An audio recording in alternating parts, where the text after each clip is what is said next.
أنزلنا هذا القرآن على جبل لرأيته خاشعا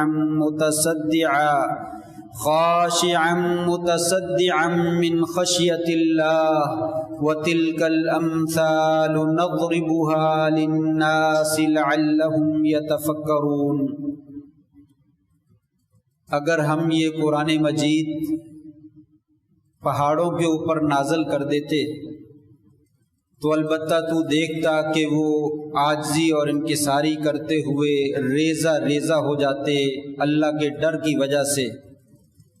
یہ مثالیں ہیں، ہم لوگوں کے لیے بیان کرتے ہیں تاکہ وہ فکر کریں، غور کریں۔ حضرات گرامی قدر، اللہ تبارک و تعالی نے ہماری اصلاح کے لیے، ہماری رہبری کے لیے، رہنمائی کے لیے، ہماری دنیا و آخرت کی فوز و فلاح کے لیے ایک ایسی عظیم الشان کتاب نازل فرمائی ہے کہ جس کا دنیا میں کوئی دوسری کتاب جو ہے وہ مقابلہ نہیں کرتی ہے۔ اس کو وہ عالی شان مقام اور مرتبہ حاصل ہوا ہے کہ تاریخ میں ایسا مقام اور مرتبہ کسی دوسری کتاب کو حاصل نہیں ہو سکا۔ یہ کتاب قرآن مجید، اس کو نازل کرنے کے لیے اللہ تبارک و تعالی نے آسمان کے فرشتوں میں سے سب سے عظیم فرشتے حضرت جبریل امین علیہ السلام کا انتخاب فرمایا، اور جس ہستی کے دل پر اسے اتارنے کے لیے منتخب کیا گیا وہ اس کائنات کی روئے زمین کی سب سے اعلیٰ اور سب سے عظیم الشان ہستی حضرت محمد الرسول اللہ صلی اللہ علیہ وسلم کا انتخاب کیا گیا۔ اور پھر زمین کے ٹکڑوں میں سے جن ٹکڑوں کے اوپر یہ قرآن مجید نازل کیا گیا، وہ زمین کے ٹکڑے کائنات کے سب سے عالی شان اور سب سے عظیم الشان رتبہ رکھنے والے ٹکڑے، یعنی مکہ مکرمہ اور مدینہ طیبہ، اس پاکیزہ سرزمین کا انتخاب کیا گیا۔ جس رات میں اس قرآن مجید کو نازل کیا گیا اس رات کو لیلۃ القدر خیر من الف شہر کہا جاتا ہے کہ وہ ایک رات 1000 مہینے کی عبادت سے جو ہے وہ زیادہ افضل اور زیادہ جو ہے وہ بہتر ہے۔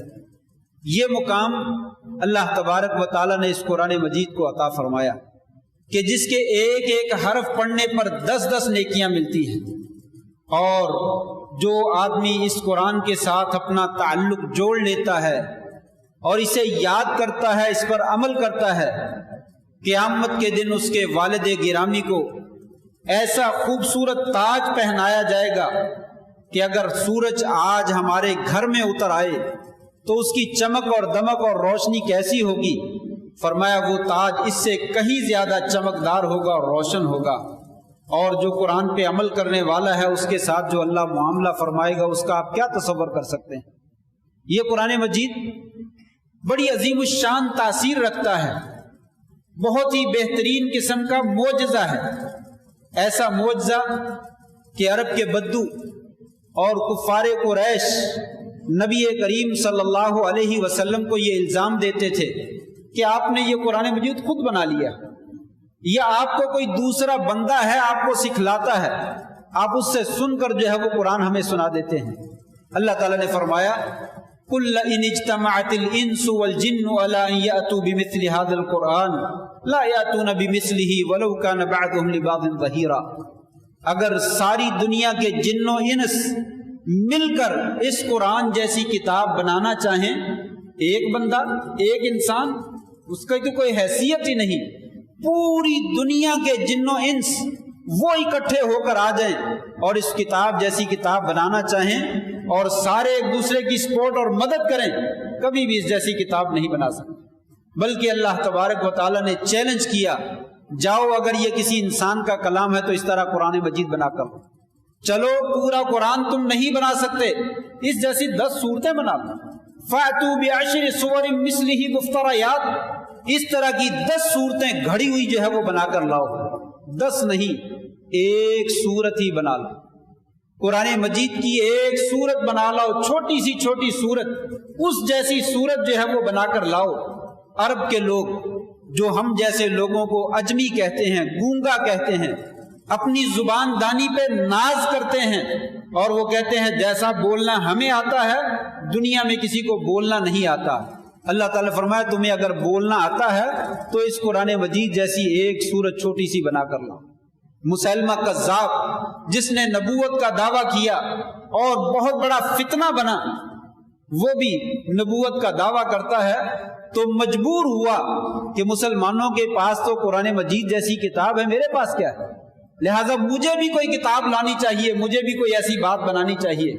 حضرت عمرو ابن عاص رضی اللہ تعالیٰ عنہ ابھی مسلمان نہیں ہوئے، اس کے پاس بیٹھے تو وہ کہنے لگا کہ محمد صلی اللہ علیہ وسلم کے پاس کون سی چیز آتی ہے، کوئی تیرے پاس بھی ہے وہی کوئی قرآن کا حصہ ہے؟ انہوں نے کہا ہاں میں نے سنی ہے، ایک سورت وہ پڑھتے ہیں والعصر ان الانسان لفی خسر الا الذین آمنوا وعملوا الصالحات وتواصوا بالحق وتواصوا بالصبر۔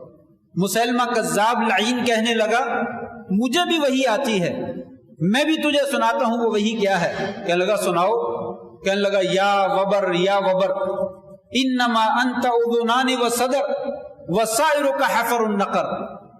پھر کہنے لگا مسلمہ اے عمر مجھے بتا تو صحیح میرا کلام کیسا ہے؟ کہنے لگا دونوں کافر ہیں، وہ جھوٹا نبوت کا دعویٰ کرنے والا اور عمر رضی اللہ تعالیٰ بھی مسلمان نہیں ہوئے۔ اللہ کی قسم اٹھا کے کہنے لگا مجھے اللہ کی قسم ہے اے مسلمہ تو جانتا ہے میں بھی جانتا ہوں کہ تو جھوٹا ہے، یہ تیرا کلام جو ہے وہ قرآن مجید کا کسی بھی صورت میں مقابلہ نہیں کرتا۔ یہ قرآن مجید ایسی عظیم الشان کتاب ہے کہ یہ معجزہ ہے، اس کے الفاظ اور اس کے معانی دونوں اللہ کی جانب سے ہیں، نہ اس جیسے کوئی معانی ادا کر سکتا ہے اور نہ اس جیسے کوئی الفاظ بنا کر لا سکتا ہے۔ یہی وجہ ہے کہ اللہ تعالیٰ نے فرمایا اس قرآن کو ہم نے نازل کیا اور اس کی حفاظت کا ذمہ ہم نے اٹھایا۔ 14 صدیاں گزر جانے کے باوجود آج تک کوئی مائی کا لال اس کی ایک زبر اور زیر کو تبدیل نہیں کر سکا، آج اس کی ایک شد اور مد کو جو ہے وہ تبدیل نہیں کر سکا، ایک حرف اور ایک جملہ تبدیل کرنا تو بڑی دور کی بات ہے۔ یہ محفوظ ہے، لوگوں کے سینوں میں محفوظ ہے، نابینا بچوں کے سینوں میں محفوظ ہے۔ وہ لوگ جن کو عربی کا ایک لفظ بھی نہیں آتا وہ بھی قرآن مجید اتنی خوبصورتی سے پڑھتے ہیں کہ انسان کا دل جو ہے وہ اش اش کر اٹھتا ہے۔ یہ معجزہ ہے، یہ قرآن مجید عظیم الشان کتاب معجزہ ہے اور اس کی تاثیر بڑی ہی عمدہ ہے۔ اللہ تعالیٰ نے فرمایا اگر یہ قرآن مجید ہم پہاڑوں کے اوپر نازل کر دیتے، وہ اللہ کے ڈر کی وجہ سے خشوع اور خضوع کرتے ہوئے ریزہ ریزہ ہو جاتے، گر جاتے، نیچے پڑ جاتے، یہ ان کے اثر قبول کرنے کا یہ عالم ہوتا کہ پہاڑ بھی اس کا اثر قبول کیے بغیر جو ہے وہ نہ رہتے۔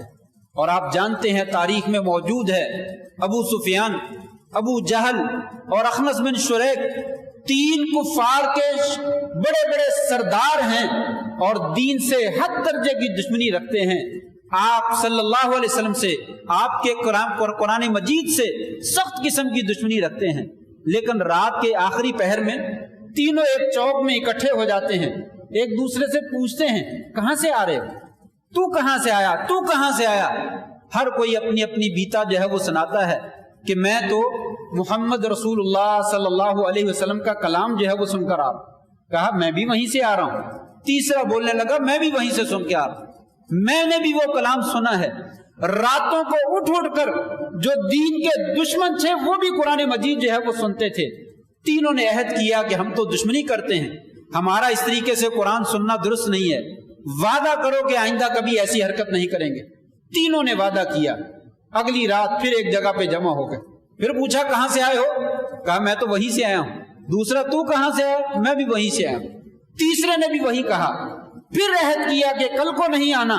اتفاق ایسا تیسرے دن پھر قرآن مجید سننے کے لیے۔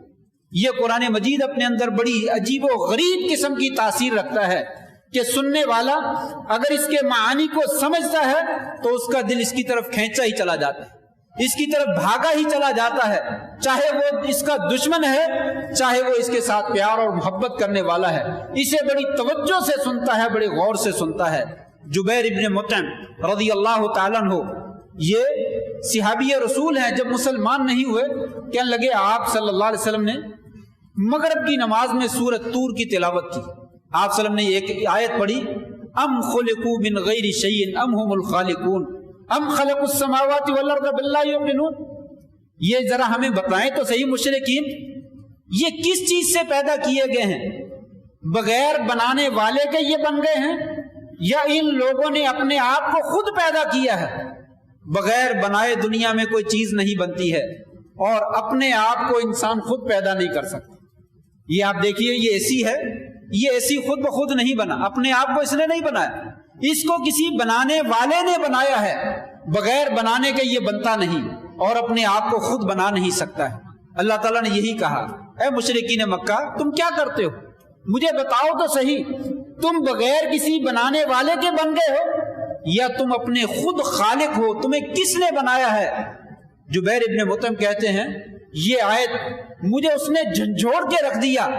میں نے سنا تو مجھے ایسے محسوس ہوا میرا سینہ شک ہو جائے گا، پھٹ جائے گا اور میرا دل اس سے نکل کر جو ہے وہ اڑ جائے گا. یہ اللہ تعالیٰ نے کیا بات کہہ دی؟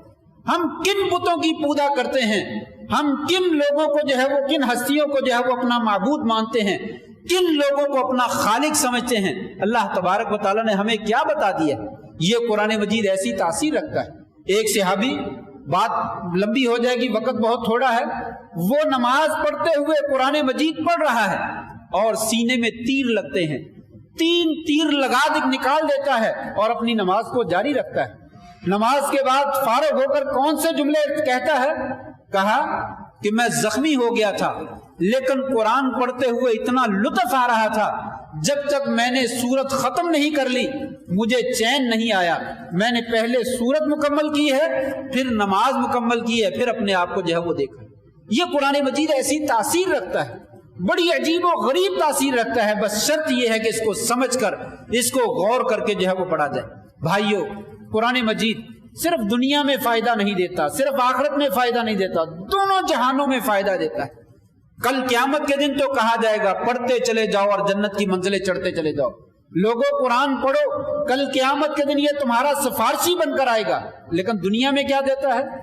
دنیا میں جس محفل میں، جس جگہ پہ قرآن پڑھا جاتا ہے وہاں پہ آسمان کے فرشتے نازل ہوتے ہیں، وہاں پہ سکینت نازل ہوتی ہے، وہاں پہ اللہ کی رحمت کے فرشتے اس مجلس کو اپنے گھیرے میں لے لیتے ہیں.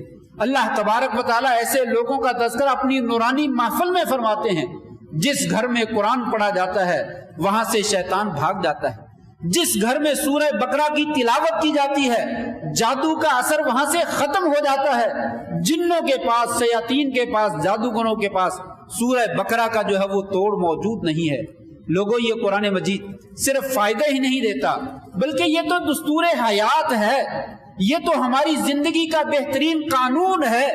اس قرآن مجید میں ہمیں بتلایا گیا اے انسان تیری کیا حیثیت، تو کہاں سے پیدا ہوا، کیسے پیدا ہوا، تیری نشو و نما کیسے ہوئی، پھر تیرا کیا بنے گا اور پھر تو کیسے دنیا سے چلا جائے گا. یہ آسمان اور زمین یہ کس نے بنائے ہیں؟ یہ بیکار بنائے گئے ہیں؟ یہ جنگل، یہ بیابان، یہ درخت، یہ باغات، یہ کس نے بنائے ہیں؟ یہ کیسے بنے ہیں؟ یہ دریا، یہ پہاڑ، یہ صحرا، یہ کیوں بنائے گئے ہیں؟ یہ جو تم مال کماتا ہے اس کی کیا حیثیت ہے؟ یہ دنیا جس میں تو رہتا ہے اس کی کیا حیثیت ہے؟ یہاں پہ جھوٹ بولنا چاہیے، سچ بولنا چاہیے، امانت دکھانی چاہیے یا کہ بددیانتی دکھانی چاہیے، وعدے کو پورا کرنا چاہیے یا وعدے توڑ دینے چاہیے. یہ قرآن مجید میں بیان کیا. اس کتاب کے اندر زندگی گزارنے کے سنہرے اصول بیان کیے گئے. دنیا کی ترقی کا راز اس قرآن مجید میں ہے. آج انگریز یورپ اس قرآن مجید کی تعلیمات کو پڑھ کے آسمان کی بلندیوں تک پہنچنے کے جو ہے وہ دعوے کرتا ہے. لوگوں، اس کتاب کے اندر ہماری رہبری ہے، ہماری رہنمائی ہے. اس طرح کی عظیم الشان کتاب، اس کے ساتھ جو سلوک کیا جا رہا ہے وہ قابل افسوس ہی نہیں بلکہ خون کے آنسو رونے کے مترادف ہے. آج ہماری اسلامی جمہوریہ پاکستان میں، آج ہماری ریاست مدینہ کے خواب دیکھنے والے ملک میں اس قرآن مجید کے ساتھ کیا حشر کیا جا رہا ہے؟ الامان والحفیظ. ہماری حالت بھی کوئی اچھی نہیں ہے اور بیگانے تو پھر بیگانے ہی. ایک لبرل طبقہ، سیکولر طبقہ جو کہ مسلمان اپنے آپ کو کہلاتا ہے لیکن اسلام کے ساتھ ان کا کوئی تعلق نہیں. پچھلے دنوں خبر آئی کہ گورنر پنجاب جناب محمد سرور صاحب نے یہ اعلان کیا کہ ہمارے کالجز میں، یونیورسٹیز میں قرآن مجید کی تعلیم کو لازمی قرار دیا جائے، اس کے ناظرہ پڑھنے کو لازمی قرار دیا جائے اور اس کے ترجمے کو لازمی قرار دیا جائے۔ جب تک طالب علم یہ ناظرہ اور ترجمہ نہیں پڑھ لیتا اس کو ڈگری جاری نہ کی جائے۔ یہ اعلان اللہ تعالیٰ ان کو جزائے خیر عطا فرمائے، بڑا خوبصورت اعلان ہے، بہت ہی عمدہ اعلان ہے، اللہ تبارک و تعالیٰ اس کو نافذ کرنے کی بھی توفیق عطا فرمائے۔ لیکن ایک لبرل طبقہ، ایک سیکولر طبقہ جو اسلام کی ہمیشہ دشمنی کرتا ہے اور اپنے سینے پہ لیبل مسلمان کا لگایا ہوا ہے، انہوں نے اخبارات میں بیان دیے کہ سرور صاحب نے یہ کیا بیان دے دیا۔ ایک آدمی یہ کہنے لگا کیا قرآن مجید جبر کا حکم دیتا ہے؟ یہ ہمیں جبری تعلیم دینا شروع کر دی ان لوگوں نے۔ دوسرا کہنے لگا علامہ اقبال اور قائد اعظم محمد علی جناح دونوں معمار پاکستان ہیں، انہوں نے جن یونیورسٹی سے پڑھا تھا وہاں تو قرآن نہیں پڑھایا جاتا تھا، اگر وہاں پہ قرآن کی تعلیم کو لازمی کر دیا جاتا تو لوگ مذاق اڑاتے۔ افسوس، وہ کہنے لگا خوشی کی بات ہے یہ گورنر صاحب اس زمانے میں موجود نہیں تھے، وگرنہ قائد اعظم کو، علامہ اقبال کو یہ ڈگریاں نہ ملتی، وہ یونیورسٹیاں جو ہے وہ کامیاب نہ ہوتی۔ اور ایک نے تو یہاں تک کہہ دیا کہ ان طلبہ کو قرآن مجید پڑھنے کی سزا کیوں دی جا رہی ہے؟ ان طلبہ کو قرآن مجید پڑھنے کی سزا کیوں دی جا رہی ہے؟ سزا کیوں نافذ کی گئی ہے؟ اس کے بغیر ڈگریاں کیوں نہیں جاری ہو سکتی؟ انا للہ و انا الیہ راجعون۔ بھائیو، یہ پاکستان ہے، یہ اسلامی جمہوریہ پاکستان ہے، یہاں کے حکمران اور یہاں کی عوام ریاست مدینہ کے خواب دیکھتی ہے کہ ہم نے اس کو ریاست مدینہ بنانا ہے، لیکن یہاں پہ کیا ہو رہا ہے؟ قرآن مجید کی اس قدر توہین کی جا رہی ہے کہ یہ مسلمانوں کا ملک ہے، مسلمانوں کی عدلیہ ہے، مسلمانوں کی حکمران پارٹی ہے، اور رعایا بھی ساری کی ساری جو ہے وہ مسلمان ہے، پڑھنے والے سارے مسلمان ہیں، ان کے لیے قرآن مجید کی تعلیم کو لازمی قرار دیا جائے تو یہ سزا ہے، ان کے لیے تعلیم کو لازمی قرار دیا جائے تو یہ مذاق ہے، یہ قرآن مجید یا مسلمانوں کے ساتھ یا لوگوں کے ساتھ استہزاء ہے۔ انا للہ و انا الیہ راجعون۔ حقیقت یہ ہے ان لوگوں کو جرأت کیوں ہوتی ہے؟ ہمارا اس قرآن مجید کے تعلق کی وجہ سے۔ ہمارا کیا تعلق ہے؟ ہمارا کیا تعلق ہے اس قرآن مجید کے ساتھ؟ اگر ہمارا تعلق مضبوط ہو، گہرا ہو، کبھی ان لوگوں کو جو ہے ایسی جرأت نہ ہو ایسی بات کرنے کی۔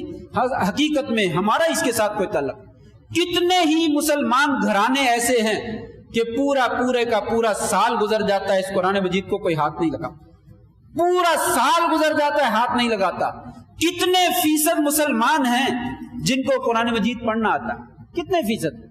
اگر یہ کہا جائے کہ پاکستان میں 95% مسلمان ایسے ہیں جنہیں قرآن پڑھنا نہیں آتا تو اس میں کوئی مبالغہ نہیں، اس میں کوئی مبالغہ نہیں۔ بڑے بڑے افسروں سے، بڑے بڑے وزیروں سے کلمہ پوچھ لیجئے، کلمہ نہیں آتا۔ سورہ اخلاص پوچھ لیجئے، سورہ اخلاص نہیں آتی۔ کتنے مسلمان ایسے ہیں جنہیں قرآن پڑھنا نہیں آتا؟ 5% مسلمان ہیں جنہیں قرآن پڑھنا آتا ہے، لیکن انہیں کوئی پتہ نہیں اس میں لکھا کیا ہے، اس کا مطلب کیا ہے، اس کا معنی کیا ہے، اس کا مفہوم کیا ہے۔ اور اگر 1-8% کو کچھ اشاریہ ڈال کر فیصد بنائی جائے، کچھ لوگوں کو اس کے معنی کا پتہ ہے، تو اس کے اوپر عمل کون کرتا ہے؟ عمل کتنے فیصد لوگ کرتے ہیں؟ اسی لیے اللہ تعالیٰ نے فرمایا تھا لوگو وَمَنْ أَعْرَضَ عَنْ ذِكْرِي فَإِنَّ لَهُ مَعِيشَةً ضَنْكًا وَنَحْشُرُهُ يَوْمَ الْقِيَامَةِ أَعْمَى۔ جو لوگ ہمارے قرآن سے، ہمارے ذکر سے منہ موڑتے ہیں، اعراض کرتے ہیں، توجہ نہیں کرتے، اسے کو پسے پش ڈال دیتے ہیں، یاد رکھیں دنیا کی زندگی میں ہم ان کی گزران جو ہے وہ تنگ کرتے ہیں، دنیا میں سکون کا سانس نہیں لینے دیں گے۔ اگر ہم لوگ اس قرآن کے ساتھ یہ تعلق کرتے ہیں تو ہمارے ساتھ بھی یہی معاملہ۔ اگر یہ لبرل طبقہ اس طرح کے بیانات دیتا ہے تو یاد رکھ لے اللہ تعالیٰ کا یہ اعلان ہے اور کبھی وہ غلط نہیں ہوتا کہ ہم ان کی زندگی کو تنگ کر کے چھوڑیں گے اور کل قیامت کے دن اندھا کر کے اٹھائیں گے، اور انسان کہے گا یا اللہ میں دنیا میں تو بینا تھا، آج تو نے مجھے اندھا کیوں کر دیا ہے؟ اللہ تعالیٰ فرمائیں گے تیرے پاس میرا قرآن آیا تھا، میری آیتیں آئی تھی، تجھے پڑھ پڑھ کر سنائی گی، تو نے بھلا دیا، جاؤ آج کے دن ہم نے بھی تمہیں بلا دیا۔ میں اپنے حکمران پارٹی سے، اپنے سربراہان سے بڑی دردمندانہ اپیل کرتا ہوں کہ ایسے طبقے کو لگام ڈالی جائے جو قرآن کی توہین کرتے ہیں، قرآن کے خلاف ہرزہ سرائی کرتے ہیں اور بد زبانی کرتے ہیں اور مسلمانوں سے بھی اپیل کرتا ہوں، اپنا قرآن سے تعلق جوڑیے، اس کو پڑھیے، اس کو سمجھیے، ترجمے کے ساتھ پڑھیے، اپنے بچوں کو پڑھائیے، سکول کی تعلیم پڑھائیے، خوب پڑھائیے، انگلش پڑھائیے، فزکس، بیالوجی سب کچھ پڑھائیے، لیکن قرآن مجید کو نہ چھوڑیے، اسے بھی پڑھائیے، خود ترجمے کے ساتھ پڑھو اور لوگوں کو پڑھاؤ۔ اگر ہمارا اس کے ساتھ تعلق رہا تو یقیناً اللہ ہمیں عزت سے نوازے گا، وگرنہ وہ زمانے میں معزز سے مسلمان ہو کر اور ہم خار ہوئے تارک قرآن ہو کر۔ وآخر دعوانا ان الحمد للہ رب العالمین۔